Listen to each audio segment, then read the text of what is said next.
કેમ છો મારા વાલીડાઓ? હું તમારો ગામડિયો ગુરુ આજે લઈને આવી ગયો છું HTML નો લેક્ચર નંબર 9 જેમાં આપણે જોવાના છે લિસ્ટ એટલે તમે એપલ બનાના કારેલો આવું કંઈક લખવું છે અને લિસ્ટ વાઇઝ લખવું છે તો એના માટે જે ટેગ યુઝ થાય એને કહેવાય લિસ્ટ આઇટમ. આના માટે આપણે બે ટેગ યુઝ થશે, UL અને OL, ઓર્ડર લિસ્ટ અને અનઓર્ડર લિસ્ટ. તો પહેલા આપણે આપણી સ્ક્રીન સાઇઝ પર આવી જઈએ. મેઇન સાઇઝ આપણે લેપટોપ સ્ક્રીન ઉપર આજે આપણે જોવાના છે ઓર્ડર લિસ્ટ, અનઓર્ડર લિસ્ટ, એની અંદર લિસ્ટ આઇટમ. UL નો મતલબ થાય અનઓર્ડર લિસ્ટ. કેવું? જેમાં તમારે 1 2 3 એવા કોઈ નંબર નહીં હોય, જેમાં તમારે શું હશે ડોટ કાં તો બુલેટ, એમાં નંબરિંગ હોય નહીં. પછી UL ની અંદર તમારો લિસ્ટ આવે. શું આવે? li નામનો ટેગ. UL નામના ટેગ ની અંદર તમારો li નામનો ટેગ આવશે, જેનું શું કહેવાય? List item. શું કહેવાય? List item. તમારો આ એક ટેગ આવશે, એની અંદર તમે ગમે એટલા li એટલે li ટેગ લખી શકો છો. UL અનઓર્ડર લિસ્ટ અને ઓર્ડર લિસ્ટ બંનેની અંદર લખાય છે. બંને અંદર કઈ લખાય છે? li tag. એ તમારે યુઝ કેસ ઉપર ગમે એટલા આવી શકે છે. એને શું કહેવાય? List item. શું કહેવાય? List item. આ UL, OL, order list, unorder list, એની અંદર લિસ્ટ ટેગ આ શાના માટે યુઝ થાય? તો આપણે જે મેનુ બનાવીએ છીએ, હોમ, અબાઉટ, કોન્ટેક્ટ, આ બધા શું છે? એક લિસ્ટ છે. શું છે? એક લિસ્ટ. એ શું હોય? ઓર્ડર લિસ્ટ કાં તો અનઓર્ડર લિસ્ટ હોય. પછી એને સિરિયસલી આપણે મેનેજ કરતા હોઈએ છીએ, પણ ગમે તે UL કે li યુઝ થયું હોય એની અંદર પાછું લિસ્ટ આઇટમ યુઝ થયું હોય, એની અંદર પછી આપણો એ ટેગ હોય. એની અંદર શું હોય? આપણો એ ટેગ, જે આપણે સ્ટ્રક્ચરમાં જોયું હતું, હેડર ની અંદર નેવ ની અંદર UL ની અંદર li ની અંદર આપણો એ ટેગ હતો. તો આ એક સ્ટ્રક્ચર કહેવાય. શું કહેવાય? સ્ટ્રક્ચર. કેમ કે અબાઉટ, હોમ, કોન્ટેક્ટ આ શું છે? એક લિસ્ટ છે. જેમ આપણે કેળું લેવા જઈએ, કારેલું લેવા જઈએ, ભીંડું લેવા જઈએ, આ એક શું થયું? લિસ્ટ. આ લિસ્ટ દર્શાવવા માટે આપણે UL, OL ટેગનો યુઝ કરતા હોઈએ છીએ. જેમાં આપણે હાલ પહેલા જોવા જઈ રહ્યા છે UL અને ઓર્ડર લિસ્ટ. આ અનઓર્ડર લિસ્ટ, ઓર્ડર લિસ્ટમાં શું ફરક હોય? એની બંનેની અંદર શું આવશે? લિસ્ટ નામનો ટેગ આવશે, li નામનો આવશે, લિસ્ટ આઇટમ. એ બધું આપણે પ્રેક્ટિકલી હવે જોઈશું. આ થઈ ગયું તમારું થિયરિકલી. તો જઈએ આપણે સીધા આપણે ક્યાં? VS કોડમાં. હવે આપણે સ્ટ્રક્ચર ખબર છે, આપણે સ્ટ્રક્ચર ખબર છે. હાલ આપણે મારે શીખવું છે એટલે હું એક નવા સેક્શન ની અંદર બનાવું છું. સ્ટ્રક્ચર આપણને ખબર છે. હવે મારે શીખવું છે UL, li. તો પહેલું આપણે જોઈએ અનઓર્ડર લિસ્ટ. શું જોઈએ? UL tag. કયો? UL. તમે શું કર્યો? ટેગ લખ્યો, ટેગ ક્લોઝ કર્યો. હવે આની અંદર શું આવે? આની અંદર તમારો લિસ્ટ ટેગ આવે. શું આવે? લિસ્ટ. હવે આ શું કરશે? કઈ નહીં, તમારે જે લખવું હોય એ તમે લખી શકો છો. શું તમારે જે લખવું હોય અહીંયા તમે લખી શકો છો. ફરીથી એક li લખી દીધો. હવે અહીંયા તમારે જે લખવું હોય ગમે તે, પછી ફરીથી એક li ટેગ લીધો. હા, પછી અહીંયા તમારે જે લખવું હોય એ પણ ચાલશે. તો આ શું કરશે? આ લિસ્ટ બનાવશે. જે તમારે ડેટા હોય એ પ્રમાણે તમારો લિસ્ટ બનાવશે. આનું UI કેવું આવશે? આનું UI આપણે ઓપન વિથ લાઈવ સર્વર કરી દઈએ. તો આનું UI કેવું આવ્યું? દેખાયું? આ લિસ્ટ આવ્યું, એપલ, પછી આ બીજું નામ, ત્રીજું નામ. તો લિસ્ટ પ્રમાણે આવશે. તમે જે લિસ્ટ લખશો એ. તો આમાં UL માં જ્યારે UL ટેગ યુઝ કરો ત્યારે આગળ તમારે શું આવે? આ દેખાય? આવું આવે. આને શું કહેવાય? બુલેટ. શું કહેવાય? બુલેટ. તો આ આવે. કેમ આવે છે? આ UL ના લીધે. શાના લીધે? UL નો મતલબ થાય અનઓર્ડર લિસ્ટ. મતલબ કોઈ ઓર્ડર ના હોય, 1 2 3 4 એવો ઓર્ડર ના આવે. ખાલી આગળ શું હોય? આગળ તમારું બુલેટ આપેલા હોય. આ બુલેટને ચેન્જ કરી શકાય? હા, બુલેટને ચેન્જ કરી શકાય. તમે ટાઈપ કરી શકો છો. એ આપણે આગળ જોઈશું. આજ સેમ આવી રીતે, હા સેમ આવી રીતે OL આવે. શું આવે? OL. પણ OL માં શું આવે? Order list. શું કહેવાય? Order list. શું કહેવાય? Order list. ઓર્ડર લિસ્ટ નો મતલબ નંબરિંગ આવે. 1 2 3 4 લાઈન. તો આપણે જેવું જોશું તો જુઓ શું આવ્યું? 1 2 3. જેટલા તમે વધારશો જેમ એમ ઓર્ડર આવતા રહેશે. એટલે એને શું કહેવાય છે? Order list. શું કહેવાય છે? Order list. તો આપણે અહીંયા જોઈએ થિયરિકલી. ભાઈ અનઓર્ડર લિસ્ટમાં શું આવે? નંબરિંગ ના આવે. એમાં શું આવે? બુલેટ આવે. જ્યારે ઓર્ડર લિસ્ટમાં શું આવે? ઓર્ડર લિસ્ટમાં તમારી આઇટમ્સ ઓર્ડરમાં આવે. 1 છે, 2 છે, 3 છે, આ રીતે ઓર્ડરમાં આવે છે. હવે આપણને આઈડિયા આવી ગયો કે ભાઈ શું છે order list, unorder list. UL tag લખવાનો, એની અંદર શું ઓલવેઝ આવશે? તમારો લિસ્ટ આવશે. શું આવશે? લિસ્ટ. આ રીતે જ આનું સ્ટ્રક્ચર આવશે. આ એક સ્ટ્રક્ચર જ છે કે UL ની અંદર જ li આવે. શું આવે? UL કે OL ની અંદર જ li આવે. List item always OL UL ની અંદર આવે. એટલે જાણે આપણે સ્ટ્રક્ચર બેઝ કહીએ છીએ કે આપણે સ્ટ્રક્ચર વગર ચાલતા નથી. તો આ શું છે? અનઓર્ડર લિસ્ટ. આ છે તમારે કોઈ ઓર્ડર આપવો હોય તો ઓર્ડર પ્રમાણે મારે 1 2 3 4 જોઈએ છે તો ઓર્ડર લિસ્ટ યુઝ કરજો. મારે કઈ જોતું નથી, મારે ખાલી લિસ્ટ જોઈએ છે જેમાં આગળ ડોટ હશે તો બી ચાલશે. તો એ આના માટે આપણે યુઝ કરતા હોઈએ છીએ અનઓર્ડર લિસ્ટ. પણ તમારે નંબર જોતા તો ઓર્ડર લિસ્ટ. હવે અનઓર્ડર લિસ્ટમાં મેં તમને કીધું કે બુલેટ છે જગ્યામાં કઈ ચેન્જ કરવો થાય એના માટે કયો એટ્રીબ્યુટ યુઝ થાય? તો એના માટે યુઝ થાય ટાઈપ નામનો એટ્રીબ્યુટ. કયો યુઝ થાય? ટાઈપ નામનો એટ્રીબ્યુટ. નંબર અને બુલેટની સ્ટાઇલ બદલવા. નંબર એટલે OL ની અંદર તમારે કંઈક બદલવું છે. OL ની અંદર તો તમે શું કરી શકો? એક ABCD કરી શકો, સ્મોલ ABCD, રોમન. તો તમે એ શામાં કરી શકો? એ માત્ર ને માત્ર ઓર્ડર લિસ્ટ ટેગમાં જ થાય. શામાં થાય? ઓર્ડર લિસ્ટ ટેગમાં જ થાય. આ બધા ઓર્ડર લિસ્ટમાં જ કામ કરશે. કેમ કે જ્યારે તમે અનઓર્ડર લિસ્ટમાં તો તમે કોઈ નંબરિંગ આપ્યું નથી, તો ABCD બદલાશે કઈ રીતે? એ બદલાશે નહીં. અનઓર્ડર લિસ્ટમાં શું થશે? સર્કલ, સ્ક્વેર કાં તો નન. આ જ વસ્તુ અનઓર્ડર લિસ્ટમાં થશે. મતલબ અહીંયા હું ટાઈપમાં કરી નાખું, ટાઈપમાં ટાઈપ એની અંદર હું કરી નાખું સર્કલ.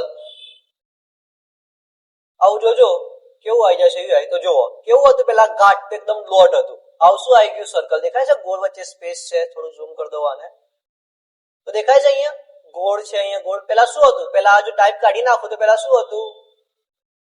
પેલા હતું બુલેટ. હવે મારે સર્કલ કરવું છે તો ટાઈપ ચેન્જ કરી શકું છું. જે મારે ટાઈપ મૂકીએ 3-4 ટાઈપો છે, આપણે ટાઈપ ચેન્જ કરી શકીએ છીએ. સેમ આવું જ ઓર્ડર લિસ્ટમાં. સેમ એવું જ ઓર્ડર લિસ્ટમાં. પણ અનઓર્ડર લિસ્ટમાં કોઈ નંબરિંગ નતું. કોઈ 1 2 3 4. એમાં શું હતું? ડોટ હોય કાં તો કોઈ બી UI ટાઈપ નું હતું. બટ આમાં તો શું છે? નંબરિંગ છે. એટલે આમાં તમે તમારી ABCD, સ્મોલ ABCD, રોમન અંક આવું બધું મૂકી શકો છો. તો આની ટાઈપમાં જો હું કેપિટલ A લખી દઉં તો આવું બધું જે આવશે ને કેપિટલ ABCD માં આવશે. જો આવી ગયું ABCD, આખું લાઈન ટુ લાઈન આવી ગયું. તો આ બધું શામાં આવશે?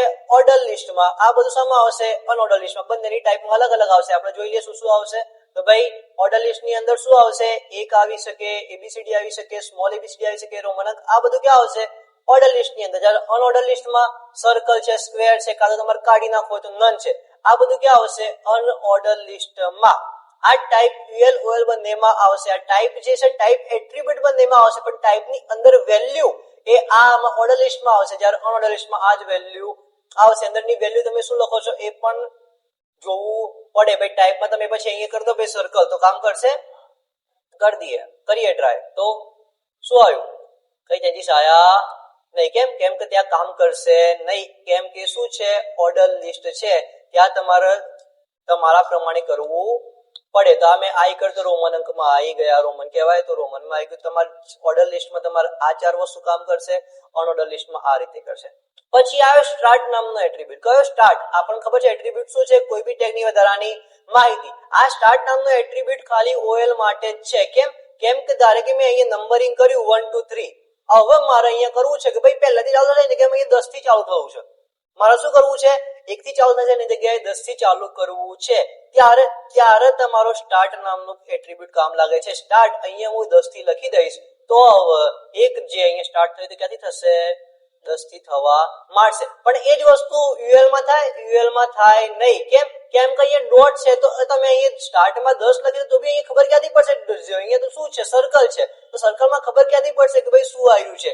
એ UI ટાઈપનું છે કે ભાઈ આવું નવું ડિઝાઇન આવીને દેખાશે તો ખબર ક્યાંથી પડશે કે આ ત્રીજાનું જે સર્કલ તે પહેલું આવ્યું કે આવ્યું. એટલે એમાં કઈ તમને ખબર પડશે નહીં. અહીંયા નંબર બદલાય છે એટલે આપણને આઈડિયા આવે હા ભાઈ અહીંયા. એટલે OL માં જ આ ટેગ આ એટ્રીબ્યુટ યુઝ થશે. કયો? સ્ટાર્ટ નામનો. સેમ એવો ને એવો કયો એટ્રીબ્યુટ છે? તમારે ગમે ત્યાંથી ચાલુ કરી શકો. તો 5 લખો, 5 100 100 તમે ગમે તે લખી શકો છો. એટલે તમારે સ્ટાર્ટમાં જઈ અને અહીંયા તમે જે લખશો એ અહીંયા જો હું ABCD કરી દઉં તારીખે તો ABCD માં જે 10મો અક્ષર આવશે ત્યાંથી ABCD ચાલુ થશે. જોઈ લઈએ આપણે ક્યાંથી ચાલુ થયું? જે. તો જે જોજો 10મા નંબરે હશે. સેમ એવું રોમન અંક માટે. સેમ એવું રોમન અંક માટે આપણે હાલ એક રાખીએ જેથી આપણને સમજણ પડે. પછી એના પછી આવ્યું રિવર્સ. કયું આવ્યું? રિવર્સ. રિવર્સ શું કરશે? ઉલટું આલ દેશે. જ્યાંથી તમે ચાલુ કર્યું હશે ત્યાંથી ઊંધું બતાવવાનું ચાલુ કરી દેશે. આપણે આ પણ શાના માટે છે? આ પણ માત્ર OL માટે જ છે. ઓર્ડર લિસ્ટમાં જ આ તમે કરી શકો. કેમ કે ત્યાં જ નંબરિંગ બદલાય છે. 1 2 3 4 તો ઉલટું કરીએ તો 4 2 3 એક રીતે આવે. પણ ઓન ઓર્ડર લિસ્ટમાં આવું બધું થાય નહીં. આ બધું ક્યાં થશે? ઓર્ડર લિસ્ટમાં.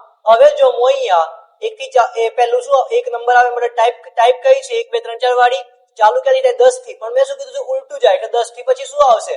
9 8 7. તો શું આવશે? 10 9 8 7 6. તો આ બધું શામાં આવે છે? ઓર્ડર લિસ્ટમાં. શામાં આવે છે? ઓર્ડર લિસ્ટમાં. આ ટાઈપ છે આપડા જોઈ ચૂકી. UL શું છે? એક લિસ્ટ બતાવવા માટેના ટેગ છે જેની અંદર તમે લિસ્ટ આઇટમ નામનો ટેગ યુઝ કરશો. UL નામનો ટેગ છે એની અંદર લિસ્ટ ઓલવેઝ લખવું પડશે. એ લખીને તમારા ડેટા લખશો અને આમાં તમે 3 એટ્રીબ્યુટ આવે છે. કયા કયા? ટાઈપ, સ્ટાર્ટ અને રિવર્સ એ શામાં આવે છે? OL માં. કેમ કે OL શું હોય? ઓર્ડર લિસ્ટ હોય, જ્યારે UL શું હોય? અનઓર્ડર લિસ્ટ. આ શાના માટે યુઝ છે? તમારું કોઈ લિસ્ટ બતાવવા. આપણે મેનુ છે, પછી ટોપિક્સ છે, પછી સ્ટેપ છે, ત્યાં આપણે આ બધું ટેગ યુઝ કરતા હોય છે UL LI. એટલા માટે આપણે હેડર ની અંદર જે બનાવ્યું હતું, જે તમને સ્ટ્રક્ચર બનાવ્યું હતું, ત્યાં આપણે શું કરતા હતા? UL LI યુઝ કરતા હતા. એની અંદર LI ને આની અંદર A ટેગ યુઝ કરતા હતા. આ રીતે આપણું સ્ટ્રક્ચર આવતું હતું. તો આ સ્ટ્રક્ચર શું કરવાનું? યાદ રાખવાનું. શું કરવાનું? યાદ રાખવાનું. આ રીતનું સ્ટ્રક્ચર આવશે. પછી છે નેસ્ટિંગ. મારે લિસ્ટની અંદર લિસ્ટ લખવું છે. લિસ્ટની અંદર લિસ્ટ લખવું છે. આ રીતે મેં લખ્યું છે. પહેલું કયું છે? પહેલું જે આખું લિસ્ટ છે એ અનઓર્ડર લિસ્ટ છે. એની અંદર મેં ઓર્ડર લિસ્ટ લખ્યું છે. તો લખવાની આની પણ એક રીત છે નેસ્ટિંગ કઈ રીતે કરવું. હવે ધારો કે મારે આની અંદર કોઈ લિસ્ટ લખવું છે તો હું ડાયરેક્ટ અહીંયા LI ટેગ ના લખી શકું. ડાયરેક્ટ અહીંયા હું LI ટેગ લખી શકું નહીં. જો આવું લખીશ તો શું આઉટપુટ આવશે? તો જો ક્યાં આવ્યું? નીચે આવ્યું. પણ આ તો એપલ ની અંદર લિસ્ટ છે ને. આ તો એપલ ની અંદર લિસ્ટ છે. એ લખવા માટે તમારે ફરીથી UL કે OL લેવું પડશે. ફરીથી શું લેવું પડશે? UL કા તો OL ને એની અંદર તમારું લિસ્ટ લખવું પડશે. એની અંદર તમારું શું લખવું પડશે? લિસ્ટ. OL લેશો તો તમને શું મળશે? એની ટાઈપમાં તમે 1 2 3 કરી શકો. એટલે તમે સ્ટાર્ટ ક્યાંથી કરવું એ કરી શકો. ઓર્ડર લિસ્ટ લેશો તો તમને ખબર જ છે એમાં તમને આ બધા એટ્રીબ્યુટ મળશે. એમાં તમારે રિવર્સ બી મળશે. તો હવે જુઓ, હવે એ કેવું આવ્યું? એપલ ની અંદર આ છે. એપલ ની અંદર આ છે. અને પહેલા આપણે જો ડાયરેક્ટ LI લખી દેતા તો આપણને ખબર પડે નહીં કે ભાઈ આ એપલ ની અંદર છે. ક્યાં છે? આના પરથી ખબર પડે કે ભાઈ એપલ ની અંદર છે. અને જો તમે નીચે LI ગમે એટલા બધા વધારશો એનાથી કઈ ફરક પડશે નહીં. પણ મારે ફરીથી આને કઈ કરવું છે તો આની અંદર હું શું લઈશ? UL. પહેલા શું લઈશ? UL ને પછી LI ટેગ લઈશ. પછી LI ટેગ લઈશ. આ રીતે એનું નેસ્ટિંગ નું સ્ટ્રક્ચર આવે છે. જેથી આનું આ વસ્તુ છે ખબર પડે કે આ બીજા નંબરનું જે હતું લિસ્ટ એનું બી અંદર સબ લિસ્ટ છે. એનું બી શું છે? અંદર લિસ્ટ છે. એને કહેવાય એને નેસ્ટિંગ. શું કહેવાય? નેસ્ટિંગ. તો આઈડિયા આવી ગયો. ડાયરેક્ટ તમે LI લખશો નહીં, UL લખશો. એની અંદર લિસ્ટ લખીને ફરીથી મારે બીજું એક લિસ્ટ એડ કરવું છે તો ફરીથી OL કા તો UL ઓર્ડર લિસ્ટ કે અનઓર્ડર લિસ્ટ ની ટેગ ને મેઇન ટેગ ને બોલાવશો એના પેરેન્ટ ને અને પછી એની અંદર લિસ્ટ લખશો. ઓકે, આ ટાસ્ક છે. આમ જાતે જ કરજો. પછી આ આવી ગયો તમારો ટાસ્ક. શું બનાવવા છે? Code syllabus page. કઈ રીતે બનાવશો? આ તમને UI આ રહ્યો કોડ જાતે કરજો. શું કરજો? જાતે કરજો. આવો તો UL LI તો એકદમ બેઝિક છે. આવું એટલું બધું પેલું ટફ નથી કે ભાઈ બહુ ટાઈમ જાય. કઈ નહીં, ખાલી ટેગ જ છે. તો ટેગ આપણને વાપરતા એકદમ ઈઝી આવડી ગયા છે. P ટેગ વાપર્યા તો આ બધા ટેગ આપણા માટે શું છે? પપ્પુ, રાહુલ ગાંધી. ડન છે? ઓકે, તો હવે નેક્સ્ટ લેક્ચરમાં આપણે જોઈશું ટેબલ. મળીએ તારે નેક્સ્ટ લેક્ચરમાં. Radhe Radhe. Like share subscribe કરો ભાઈ. કશું આવતું નહીં. નો મેળાવો ઓમ. મળીએ તારે. જય શ્રી કૃષ્ણ.